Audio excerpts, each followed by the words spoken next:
ito na mga boss, no, yung kanyang fuel filter. Tingnan natin kung gaano kadumi. So ito, tatanggalin mo lang tong thread na to, luluagan. Tapos pagkaluwag, sisikwatin mo lang to kasi nakapasok ko sa loob. Yan o. Kaya pala umiilaw. Kaya pala nag-sign na yung kanyang fuel filter, napakarumi. Oh. Iba na ang amoy. Amoy pa lang talagang hindi mo na maano eh. Kaya yung sensor pag naamoy na yung ano,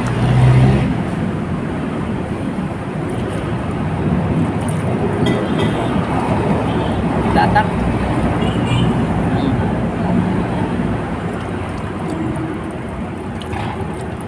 Napakaitim. Tapos syempre yung gasket papalitan natin.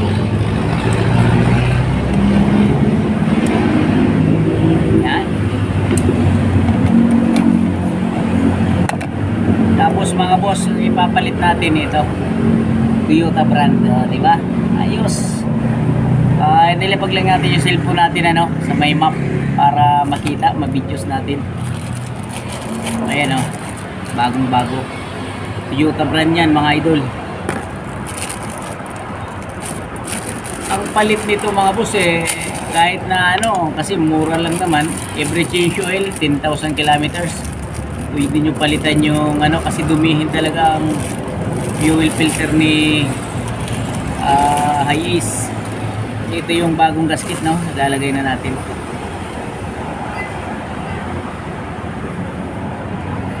Dito lang yan sa pinakalabi niya. Yun. Ayan ano, kung naglagay tayo, siguraduhin natin nasa kanal para maiwasan natin yung tagas-tagas.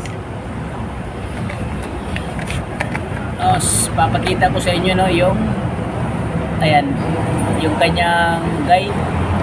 So igagay natin yan dito. Ayan o, isisintro natin yan.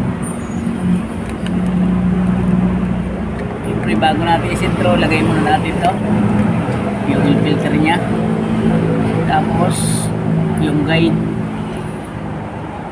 Ayan, so diretso siya mga idol no. Pasensya na kayo, malabo yung ating camera no.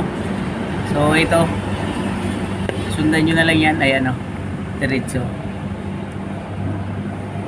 sa arrow, tapos arrow sa taas. Okay, tapos didiin na natin no, gaganyanin nyo lang no. Yan, hanggang sa lumapat. Yan, hanggang lumapat na, tsaka mo siya iti-treat. I-treat nyo yan, kailangan madiin. Yun. Okay mga boss, so ayan na, pakita ko na sa inyo no, arrow, tapos arrow dito. So diretso siya, pati yung salak na arrow ano. Okay, gano'n lang kadali, napaka-basic, kahit kayo kaya nyo. Tapos syempre paano i-reset yung ilaw doon. Okay guys, punta na tayo doon, lalagay na natin.